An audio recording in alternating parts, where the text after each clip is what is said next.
뉴욕 증시가 급등 하루 만에 다시 급락했습니다. 출자 전환 협상에 실패한 GM의 파산 보호 신청 가능성이 커진 데다 대규모 국채 발행을 통한 재정 적자 확대와 국채 가격 급락에 대한 우려도 영향을 미쳤습니다. 다우는 2% 급락해 8,300으로 마감됐습니다.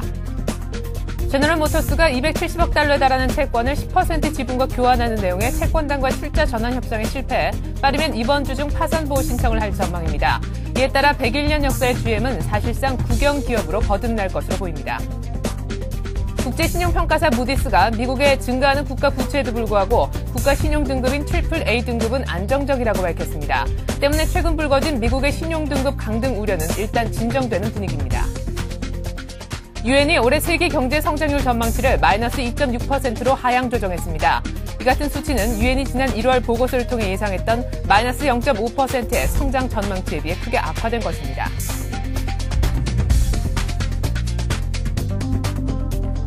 안녕하십니까. 이슈앤 마켓의 최혜린입니다. 간밤에 뉴욕 증시가 급등 하루 만에 다시 하락 반전했습니다.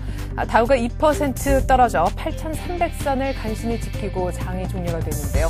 크게 봤을 때는 GM과 국채 악재 두 가지가 다우를 크게 끌어내린 것으로 보입니다. 결국 GM이 채권단과의 출자 전환 협상에 실패를 하면서 파산 보호 쪽으로 가닥이 잡힌 것이 역시 악재로 작용을 했었고요. 미국의 10년 만기 국고채 수익률이 급등해 6개월 내 최고치를 기록했다는 소식 역시 부담이었습니다. 보다 자세한 글로벌 증시 리딩 투자증권 우성재 연구원과 함께 정리해 보도록 하겠습니다. 안녕하세요. 네, 안녕하세요. 네, 다우가 2%나 빠졌는데 이유가 뭡니까? 일중 흐름 챙겨주시죠. 예, 다우지수 이제 2% 하락으로 장 마감했었습니다. 지금 현재 다우지수 이제 전일 상승했던 상승분을 다 토해내는 모습을 보이면서 8,300선을 겨우 지지로 해주는 모습을 보여주었었는데요. 다우지수는 2.05% 하락한 8,300.02포인트, 나스닥 지수는 1.11% 하락한 1,731포인트대 장 마감하는 모습을 보여주었습니다. 다우지수의 일중 흐름 차트 먼저 보시겠습니다. 지금 다우지수 1분봉으로 봤을 때 결국은 전일 상승분을 다 토해내는 모습을 보이면서 8,300선을 겨우 지지해주는 모습으로 장 마감했었습니다. 하지만 아직까지 다우지수가 크게 급락보다는 조금은 기간 조정으로 들어갈 국면이 좀 더 커질 것으로 예측되고 있습니다. 지금 어제 같은 경우 오후 3시 이후에 미 국채 수익률에 대한 우려감이 나오면서 시장이 장중 저가로 장 마감하는 모습이었는데요. 결국은 이러한 모습세 속에서도 저가 매수세 유입 또한 계속 꾸준히 들어오는 모습을 보이고 있기 때문에 시장에 대한 흐름은 좀 양호하다라고 보시는 게 좋을 것 같습니다. 예, 다우지수 어제 일중 흐름 차트입니다. 다우지수 장 초반 주요 경제 지표들이 좋게 나오는 모습을 보이면서 장 초반 이제 강보합권에서 장 움직임을 보여주었었지만 GM에 대한 우려감과 함께 국채 수익률이 시장에서 큰 악재로 적용되는 모습을 보면서 장막판 장중 저가인 8,300선에 장 마감하는 모습이었습니다. 네, GM과 국채 악재 두 가지로 인해서 크게 다우가 급락하긴 했습니다만 그래도 주택 관련 지표는 괜찮게 나왔죠? 예, 지금 이제 주택 관련 지표는 좋게 나왔었습니다. 4월 기존 주택 판매가 전월비 2.9% 증가하는 모습을 보이면서 시장이 예상치를 상회했었는데요. 결국은 이러한 것들이 시장에서는 강보합권에서의 장 움직임이 갈 수 있었던 큰 힘이 되는 모습이었습니다. 네. GM 파산에 대한 우려감이 계속 나오고 있는 상황이지만 이러한 부분보다는 시장에서 주요 지표들 그리고 이제 시장에서 속속들이 새로 나오고 있는 이슈들에 더 시장이 민감한 모습입니다. FDIC 즉 미국 연방예금보험공사가 1분기 문제은행이 305개사로 전년말 대비 21% 급증했다라고 발표를 했었습니다. 이러한 것들로 인해서 중소형 금융주들이 위주로 지금 장 초반부터 하락폭을 확대하는 모습을 보이다가 결국 국채 수익률과 함께 은행주들 또한 이제 급락으로 장 마감하는 모습이었습니다. 지금 1994년 이래 가장 많은 숫자의 은행들이 지금 부실 우려감이 커지고 있는 상황이기 때문에 이러한 은행주에 대한 금융 위기가 아직 끝났다라고 보지 않는다는 게 시장에서의 내용들이었었습니다. 지금 GM 같은 경우 채권단 협상 결렬로 인해서 파산 보호는 불가피할 것으로 예측되고 있습니다. 하지만 미 정부에서 GM을 해생하겠다는 의지를 피력하는 모습 등 이런 것들로 인해서 당장 파산보다는 다음 주에 이제 GM의 파산은 어떻게 될지 향후가 확실하게 정해질 것으로 예측되고 있습니다. 지금 시장에서 어제 가장 하락세를 이어갔던 이유가 미 국채 수익률이 급격한 상승이었었습니다. 지금 이제 미국 국채 가격이 급등을 하는 모습을 보이면서 시장의 우려감이 커지는 모습이었는데요. 지금 미 정부는 계속적인 부실을 막기 위해서 시장에서의 자금 유동성을 확보하기 위해서 계속적인 국채 발행을 해왔었습니다. 지금 이제 그러한 국채 발행으로 인해서 시장에서는 이런 출의 물량에 대한 수급 악화에 대한 우려감이 나오면서 어제 같은 경우 큰 폭으로 국채 수익률이 상승하면서 지수의 하락을 견인하는 모습이었습니다. 네, 특별히 GM 얘기를 좀 더 해보죠. 주가가 20%나 급락하는 그런 모습을 보였었는데 결국 채권단과 협상이 실패하면서 지금 벼랑 끝에 몰려있는 GM입니다. 사실 파산보호 신청 지금 거의 기정사실화되고 있죠. 시기만을 이제 말씀하신 것처럼 이번 주에 파산보호 신청을 할 것인지 아니면 자구책 마련 데드라인인 다음 주 월요일에 할 것인지 놓고 저울질에 들어간 것으로 보이는데요. 관련해서 자세한 소식 좀 전해주십시오.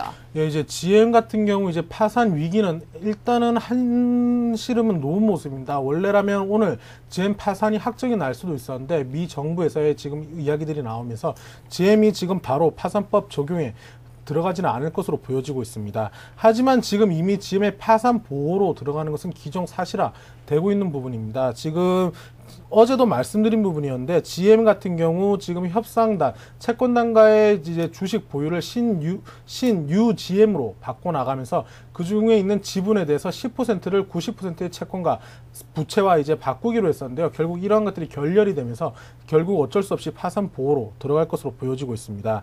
지금 이러한 것들로 인해서 시장에서는 악재가 되는 모습이긴 하지만 이러한 것들이 이미 시장에서 계속적으로 나왔던 이야기였기 때문에 시장에 큰 충격을 주지는 못할 것 같습니다. 하지만 이러한 것들이 GM과 같은 자동차 업종에는 큰 영향을 미칠 수 있기 때문에 이러한 부분은 염두하시는 게 좋을 것 같습니다. 그래요. GM 파산이 오히려 미국의 뉴욕 증시에는 불확실성 해소 차원에서 호재로 작용할 수 있다 하는 전망도 나오고 있으니까요. 참고하시기 바라겠습니다. 자, 어쨌거나 GM이 파산 쪽으로 가닥을 잡은 이상 자회사인 우리 GM 대우 역시 영향이 분명 있을 것 같은데요. 몇 번 위기가 있을 때마다 사실 우리 자동차 업체는 오히려 반사 이익을 누리지 않았습니까? 이번에 우리 자동차 업계는 어떤 영향이 있을까요? 예, 일단은 지금 이제 말씀드려야 될 부분이 이제 GM 같은 경우 이제 미 증시에도 좀 영향을 미치겠지만 국내 증시의 영향 또한 이제 좀 미비할 것으로 보여지고 있습니다. 지금 가장 문제가 되고 있는 건 GM 자동차가 만약 파산했을 경우 미국에서의 이제 실업률 증가로 연결되는 부분과 그리고 이렇게 연결되어 있는 이제 1차 밴딩 업체들, 즉 이제 하청 업체들 또한 이런 자금 회수에 대한 우려감으로 인해서 줄 도산으로 이어져 나갈 수 있기 때문에 미 정부에서 단순히 자시만을 할 수는 없는 상황입니다. 결국은 이러한 것들로 인해서 미국 정부에서는 어떠한 방식으로라도 이제 국유화 시킨다는 이야기를 내놨었기 때문에 시장에서는 어느 정도의 안도감은 커지는 모습입니다. 지금 우리나라 국내 증시 현대차, 기아차가 이제 시장에서는 좀 더 부각될 수밖에 없을 것 같은데요. 현재 현대차나 기아차 같은 경우는 새로운 디자인 업체, 그리고 현대차 같은 경우는 이번에 에쿠스 신형을 나오면서 시장에서 미국 시장에서 호평을 이끌고 있습니다. 네. 결국은 이러한 것들로 인해서 미국 자동차 시장의 침체가 일시적인 현상으로 나타나겠지만 우리나라 증시에는 큰 영향을 미칠 수 있을 것으로 보이고 있습니다. 결국은 단기적으로 이러한 시장의 GM 파산 이후에 시장에서의 어느 정도의 시장 점유율을 확보할 수 있느냐가 시장에서의 주된 내용이 될 것 같습니다. 지금 이번 GM 파산 이후 새로운 GM으로 거듭났을 경우 조금 더 재무 건전성이나 이러한 부분들이 더욱더 좋아질 거기 때문에 장기적으로 보았을 때는 새로운 GM이 탄생했을 경우 국내 자동차 업종에도 영향을 미칠 것으로 보여지고 있습니다. 하지만 현대차나 기아차 같은 경우 지금 계속적인 R&D 쪽에 투자를 많이 하고 있는 상황이기 때문에 이러한 부분들이 단기적으로 만약 빠졌을 경우에 저가 매수로 대응을 하시면 시장에서는 좀 더 좋을 것으로 예측되고 있습니다. 네, 이렇게 해서 GM 파산이 우리 자동차 업계에 미치는 영향까지 한번 정리를 해봤습니다. 이렇게 GM이 곧 파산 보호에 들어갈 것으로 보여지는 가운데 또 크라이슬러는 내주 중에 파산 보호를 졸업할 전망이라는 소식도 동시에 들어와 있습니다. 자, 이제는 유럽 증시 한번 챙겨보도록 할 텐데요. 강보합으로 마감이 됐더라고요. 이제 유럽 증시 같은 게 이제 미 국채 수익률, 이제 시차의 문제로 인해서 다시 결국 강보합으로 마감하는 모습이었습니다. 지금 유럽 같은 경우도 이제 이번 GM 현상이 어떻게 되느냐에 대해서 촉각을 세우고 있는 모습입니다. 독일 같은 경우 피아트사와 연관이 되어 있기 때문에 이런 것들이 좀 더 민감하게 반응할 수밖에 없는 상황인데 네. 장 초반에 나왔던 주택 지표들이 좋게 나오는 모습을 보이면서 시장에서는 결국은 이런 것들이 호재로 작용되면서 약 강보합에 장 마감하는 모습이었습니다. 영국 같은 경우 0.1%, 프랑스 같은 경우 0.75%, 독일 또한 0.3% 상승을 하면서 상승 랠리를 계속 이어져 나가는 모습입니다. 하지만 이제 ECB에서는 이제 더 이상의 추가 금리에 대해서는 없을 것으로 금리 인하는 없을 것이라고 지금 발표를 했었는데요. 지금 5월 7일 날 이제 금리를 0.25% 25bp 인하를 한 이후에 지금 시장에서 추가 금리 인하보다는 이 정도의 적정 수준이기 때문에 경제를 보고 경제 상황을 본 이후에 다시 금리 인하에 대해서 논의를 하겠다라고 이야기를 했었습니다. 결국은 다음 달에 있을 유럽 금리 인하 부분은 없을 것으로 예측되고 있는 가운데 시장에서는 이런 것들이 조금은 이제 경제 회복에 대한 기대감으로 나타나는 모습입니다. 또한 EU에 협조적으로 스트레스 테스트를 실시가 필요하다라는 프랑스 중앙은행 총재의 발표가 있었습니다. 지금 유럽 국가들 또한 이제 스트레스 테스트 결과를 지금 계속적으로 기다리고 있는 상황인데 조금 더 다른 여러 나라들이 EU에 가입되어 있는 여러 나라들이 스트레스 테스트를 시행을 해야 된다는 게 내용이었었습니다. 지금 독일 같은 경우는 이제 소비자 물가 지수가 전월비 0.1% 하락하는 모습을 보이면서 시장에서는 조금 안정화되고 있는 모습을 보여주고 있습니다. 결국은 유럽 국가에서 나오고 있는 경제 침체에 대한 우려감 또한 어느 정도 해소되고 있는 모습을 보이고 있기 때문에 유럽 증시 또한 미 증시와 마찬가지로 보합권 내지 기간 조정의 구간으로 보시는 게 좋을 것 같습니다. 네, 덧붙여서 프랑스의 또 제조업 신뢰지수 역시 2개월 연속 상승했다라는 좋은 지표의 모습도 역시 확인이 됐었습니다. 자, 같은 경기 회복 기대감 때문인지 국제유가는 6개월 내 최고치를 기록했다고 하는데 지금 배럴당 얼마입니까? 예, 이제 유가 배럴당 63.45달러의 장 마감하는 모습을 보여줬습니다. 네. 보통 이제 미 증시가 하락을 할 경우 유가 또한 이제 동반 하락세로 이어져 나가는 모습을 보여주었었는데 어제 같은 경우는 1달러 상승한 1.1달러 상승, 즉 1.6% 상승한 63.45달러의 장 마감하는 모습을 보여주었습니다. 지금 이제 미 에너지 정보국에서 국제 유가가 2015년까지 배럴당 110달러까지 상승할 것이라는 견해를 내놓으면서 유가 상승을 견인하는 모습을 보여주었었는데요. 또한 이제 국채 에너지 수요 전망 보고서에서 나왔던 이러한 이야기들과 함께 2030년엔 130달러까지 갈 거라는 이야기들이 나오고 있습니다. 결국은 지금 중국과 같은 신흥국에서 계속적인 이제 유가에 대한 수요가 급증할 것이라는 기대감이 나오면서 단기간에 어제는 상승하는 모습을 보여주었지만 이러한 것들이 일시적인 현상으로 보여지고 있습니다. 단기간적으로 유가가 65불 혹은 이제 80, 70불을 돌파하기보다는 결국 60불에서 내외 부분의 혼조 장세로 전망을 하시는 게 좋을 것 같습니다. 예, 잘 알겠습니다. 현재도 말씀하신 것처럼 WTI가 63달러 정도에 걸쳐져 있죠. 단기적으로 뭐 큰 폭으로 오를 것 같지는 않아 보입니다. 이렇게 해서 글로벌 증시 오늘은 리딩투자증권 우성재 연구원과 함께 알아봤습니다. 고맙습니다. 네, 고맙습니다.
네, 5월 28일 목요일 뉴스 따라잡기 시간입니다. 오늘은 서울경제신문 신경립 기자와 함께하겠습니다. 신 기자 안녕하세요. 안녕하세요. 네, 결국 GM이 채권단과의 출자 전환 협상에 실패를 했어요. 파산 보호가 지금 임박해 있죠? 네, 그렇습니다. 미국 언론 등에 따르면은 GM은 채권단과의 협상 만료 시한인 현지 시간 27일 자정까지도 채권단과 합의를 이루지 못하고 결국은 파산 보호 절차를 밟게 됐습니다. GM은 270억 달러의 채무 가운데 240억 달러를 탕감받는 대신 지분 10%를 내주는 방안을 제시하고 지난 한 달 넘게 채권단과 협상을 벌여왔는데요. 이 채권단의 동의를 구하는 데는 실패를 했습니다. 미국 정부는 당초 GM에게 대해서 6월 1일까지 자구책을 마련하도록 제시를 했었는데요. 회사 측은 27일 자정까지도 채권단 90% 이상의 동의를 구하지 못하면 협상을 중단하고 파산보호 신청을 하겠다고 밝힌 바 있습니다. 이에 따라서 GM은 이번 주 중에 법률 검토를 위한 예비 서류를 제출하고요. 내달 1일에는 정식으로 파산보호 신청을 접수할 것으로 전망이 됩니다. 이 뉴욕타임스 등에 따르면은 GM이 파산보호를 신청하면은 미국 정부는 500억 달러 이상을 신속하게 투입을 해서 구조조정을 단행하게 될 것 같은데요. 그림 보시면은 이렇게 탄생하는 뉴 GM의 지분의 70%는 정부가 소유를 하게 됩니다. 또 노조 지분은 20%까지 확대가 될 수 있을 것 같고요. 채권단과 기존 주주에게는 각각 9%와 1% 지분이 돌아가서 그래서 사실상 뭐 국영 기업이 된다고 볼 수 있겠습니다. 네, 이렇게 GM이 결국 파산 보호를 신청하게 된다면 자회사인 우리 국내 GM 대우 역시 영향을 좀 받지 않을 수가 없을 것 같은데 안 좋은 영향을 당장 받겠습니까? 일단은 GM대우는 GM이 파산을 하더라도 이 경영을 지속할 수 있는 굿 컴퍼니로 분류될 가능성이 높습니다. 네. GM대우는 이 GM의 중요한 소형차 생산기지인데요. GM 브랜드에서 가장 경쟁력이 높은 15례를 지금 연간 40만 대씩 공급을 하고 있죠. 이 때문에 이 GM이 회생을 하려면은 앞으로 소형차 시장에서 경쟁을 벌여야 하기 때문에 GM대우의 주요 모델이 이 15례 스파트라는 점을 볼 때도 GM대우를 포기할 가능성은 사실상 없는 것으로 보입니다. 다만 이제 GM대우가 생존을 한다는 전제하에 GM은 이 GM대우에 대한 유동성 문제를 조속히 해결을 해야 되는데요. 네. 이와 관련해서 GM 측은 오늘 GM대우의 주채권은행인 산업은행을 방문하는 등 이미 뭐 다급한 움직임을 보이고 있습니다. 이 산업은행은 이 자금 지원 조건으로 앞서 GM 측에 대해서 GM대우의 지분과 또 기술 라이선스 이전 등을 요구하고 있는 상태인데요. GM 측이 이에 대한 입장을 아직 밝히고 있지는 않고 또 오늘 회동에서 어떤 자금 지원에 대한 결론이 나기도 어려운 상황이긴 하지만 네. 이 GM이 산은의 요구를 거부하기는 사실상 어려울 것으로 업계에서는 전망이 되고 있습니다. 네, 우리 GM 대우가 우량 부문인 굿 GM 쪽으로, 굿 컴퍼니 쪽으로 좀 분류된다 할지라도 어쨌거나 모태가 되는 GM 본사의 파산은 경영에 적지 않은 영향을 미칠 것으로 보여지는데요. 네, 물론입니다. 뭐 공장은 돌아가더라도 이 GM 파산의 여파에 따른 이 판매량 감소는 불가피할 것으로 전망이 됩니다. 지금 뭐 가뜩이나 경기가 침체되고 있는 상황에서 GM의 글로벌 판매방마저 이 재기능을 못하게 될 경우에는 이미 감소세로 돌아서고 있는 GM대우의 수출 물량이 앞으로 더욱 줄어들 수밖에 없는 상황이기 때문입니다. 또 그에 따른 생산 차질과 또 인력 감축과 같은 구조 조정도 조만간 수면 위로 부각될 것으로 보입니다. 현재 GM대우의 생산 능력은 연간 최대 90만 대 정도이고요. 생산직 그 인력이 10,000여 명 정도에 달하는데 이 지금 경기 악화로 인해서 이미 국내 판매가 줄어들면서 GM대우 공장의 주간 조업 일수는 지금 평균 3일 정도로 줄어든 상황입니다. 이 상황에서 GM 파산이 확정되는 다음 달에는 GM대우의 월간 조업 일수도 10일 미만이 될 것이라는 우려가 지금 제기되고 있습니다. 이 경우 당장 하반기부터도 GM대우 구조조정이 거론될 가능성이 높은 것으로 전문가들은 내다보고 있습니다. 네, 그래요. 당초에 그 파산 보호 쪽으로 가지 말자라고 끝까지 반대했던 측의 의견 역시 GM의 이미지 훼손을 크게 걱정하는 이유 때문이기도 했었는데 역시 이것이 어떤 판매량과 역시 직결되는 그런 부분인 것 같습니다. GM의 그런 계속되는 숙제로 남게 되는 부분인 것 같습니다. 자, 계속해서 다음 소식 보죠. 정부가 대대적인 규제 개혁에 나서기로 했다는 소식입니다. 어제 규제개혁위 그리고 관계장관 합동회의가 있었는데 총 280건에 달하는 규제개혁 대상 과제를 확정했다면서요. 어떤 겁니까? 네, 이 정부가 총 280건의 규제개혁 대상 과제를 확정을 하고 이 4달 중에 221건의 시행령과 시행규칙을 일괄 개정해서 7월부터는 시행에 나서겠다는 방침을 밝혔습니다. 법률 개정이 필요한 59건에 대해서도 이 특별법을 제정을 하기로 했습니다. 참 지금까지 이런 규제가 있었나 싶을 정도로 정말 요소요소에 크고 작게 이 경제활동을 가로막았던 규제들이 많은데요. 예. 이번에 이제 빗장이 대거 풀리게 됩니다. 이 주요 내용들을 보시면은요, 우선 7월부터 2년 동안 전국의 녹지와 농림지 등 보전지역 내 공장을 증설할 경우에 이 건폐율 한도가 20%에서 40%로 높아집니다. 이에 따라서 지금 전국에 있는 13만 개의 공장 가운데 5만 개 정도는 이 증축이 허용될 전망입니다. 예. 예, 그리고 또 중소기업이 공장용으로 지금 국유 재산을 임대할 때 내는 사용료가 있는데요. 네. 이것이 기존 5%에서 3%까지 낮아집니다. 또 이 지방 소재 중소벤처기업의 법인세와 소득세 감면 기간이 본래 올 연말까지로 한정이 돼 있었는데 이것 또한 2011년 말까지 2년간 연장이 되겠습니다. 일반 건축물의 리모델링 가능 연한도 종전 20년에서 공동주택과 같은 15년으로 5년이 단축이 되고 증축 범위도 확대가 됩니다. 또 이 의료법인의 경우는요, 이 병원에서 환자와 보호자를 위한 숙박시설이나 서점, 또 PC방 사업까지도 영위를 할 수 있게 됩니다. 예를 들어서 뭐 서울 아산병원이나 세브란스병원과 같은 대형 병원에서 오피스텔이나 원룸 형태의 호텔이 들어설 수도 있게 된다는 뜻입니다. 네. 이 밖에도 이제 지금까지 제주도에서 펜션 사업을 영위하려면은 반드시 그 지역에 살아야만 했지만 이번에 이 제주특별자치법이 개정이 되면서 뭐 서울과 같은 다른 지역에 살아도 이 제주의 펜션을 위탁 경영할 수 있게 바뀌게 됩니다. 이렇게 풀리는 규제를 분야별로 살펴보면 이 창업과 투자에 애로인이 되는 규제에 관련된 부분이 91건이고요. 영업활동상 부담을 경감하기 위한 조치는 159건, 또 중소기업과 서민의 어려움 해소를 위한 조치는 30건에 달하게 됩니다. 네, 창업, 투자, 영업 그리고 중소기업에 관련된 그런 규제. 무려 280건에 달하는 규제를 한꺼번에 이렇게 전봇대 뽑듯이 뽑는 이유가 있을 것 같은데요. 네, 정부가 이번에 대대적인 규제 개혁에 나선 계기는 역시 지금의 경제난과 무관하지가 않습니다. 지금 뭐 경기 회복의 불씨를 제대로 살리기 위해서는 결국 규제를 최대한 없애서 민간 기업들의 투자를 최대한 늘리고 또 개인들이 적극적인 창업 활동에 나설 수 있도록 도와줘야 한다는 판단을 정부가 내린 결과라고 보실 수 있겠습니다. 네. 표를 보시면은 이번에 발표된 280건의 규제 완화 가운데 145건은 일단 이 경기가 회복될 때까지 1, 2년 동안 한시적으로 유예되는 규제입니다. 또 이 밖에 의료법인의 그 부대사업 범위 확대나 중소기업의 국유재산 임대료 인하와 같은 135건은 유예 기간을 거쳐서 부작용이 특별하게 나타나지 않을 경우에는 항구적으로 개선이 될 전망입니다. 정부는 이번 규제 개혁 조치로 창업과 투자 또 공장 증축 등의 걸림돌이 제거되기 때문에 지금 시중에 남아돌고 있는 부동자금이 민간의 자발적인 창업이나 또 투자 활동으로 이어질 수 있을 것으로 기대하고 있습니다.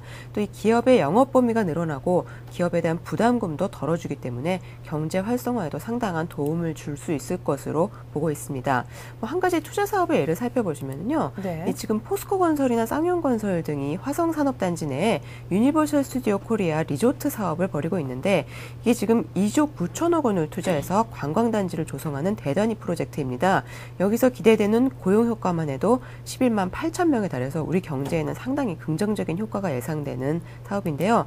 다만 이제 지금까지는 이 단지 내 관광시설을 개발할 때 산업입지법과 관광진흥법에 의한 절차를 따로따로 밟아야 되기 때문에 사업 진행이 상당히 더디게 이루어진다는 그 단점이 있었습니다. 하지만 이번 조치로 이 산업단지 실시 계획이 승인되면 이 관광진흥법에 의한 관광단지 조성계획 승인은 따로 받지 않아도 되기 때문에 사업 기간이 1년 정도 단축되는 효과가 예상이 되고요. 네. 그만큼 경기 부양을 조기에 앞당길 수 있다는 얘기가 되겠습니다. 네, 이렇게 정부가 경기 부양을 위해서 노력을 하고 있고 또 나오는 지표들도 보면은 우리 경기가 조금씩 살아나고 있는 듯도 보이지만 최근 들어서 다시금 대북 문제가 불거지면서 좀 어수선합니다. 금융시장 역시 불안감이 고조된다고 할 수 있겠는데 이런 가운데 세계적인 비관론자라 할 수 있는 루비니 교수가 말이죠. 한국 경제에 대해서 상당히 낙관적인 전망을 내놨어요. 네. 어떤 내용이었습니까? 뭐 일명 닥터 둠이라고 불리는 예. 그 닉네임으로 우리나라에서도 상당히 유명한 대표적인 비관론자인데요. 이 미국 뉴욕대 스턴 경영대학원의 누리엘 루비니 교수가 지금 서울 디지털 포럼 참석차 한국을 방문하고 있습니다. 이 루비니 교수는 이 자리에서 최근 이 한반도의 그 지정학적 리스크, 뭐 북핵이나 그런 문제에도 불구하고 한국 경제는 기초가 튼튼하기 때문에 경기가 빠르게 회복될 것이라는 상당히 긍정적인 전망을 내놓았습니다. 한국은 과거에도 이 북핵과 미사일 문제가 발생했을 때 곧바로 경기가 회복되는 모습을 보였고 또 펀더멘털이 워낙 좋기 때문에 투자자들의 신뢰를 유지할 수가 있을 것이라는 전망입니다.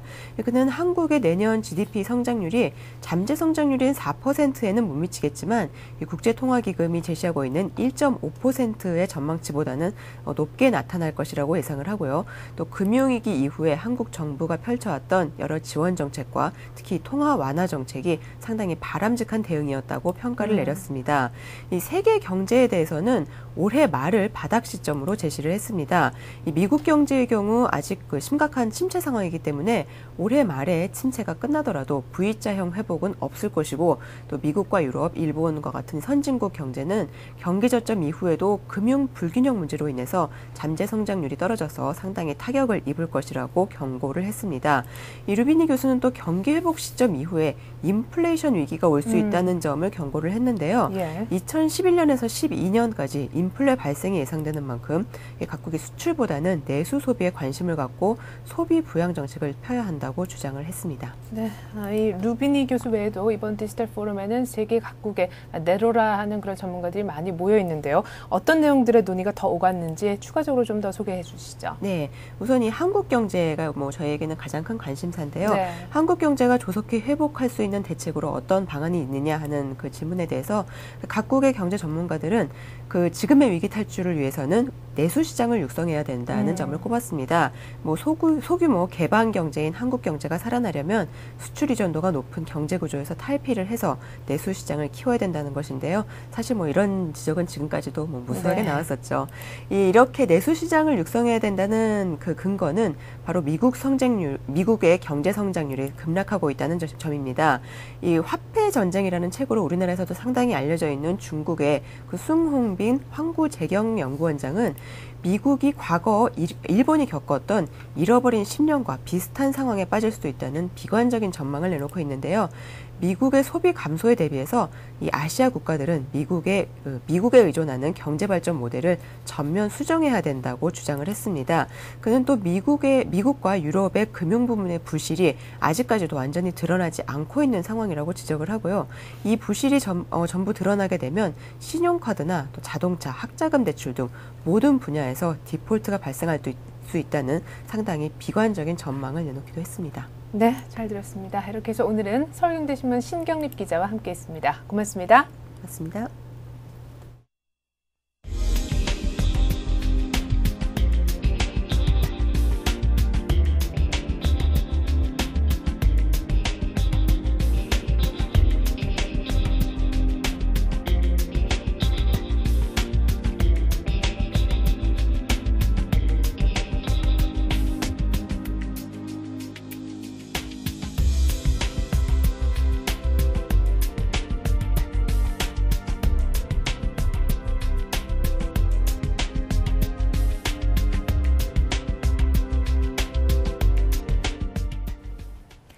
네, 간밤에 뉴욕 증시가 급등 하루 만에 다시 전날의 상승분을 그대로 다 토해내면서 급락했습니다. 다우가 2% 떨어져 8,300선을 간신히 지키며 장이 종료가 됐는데요.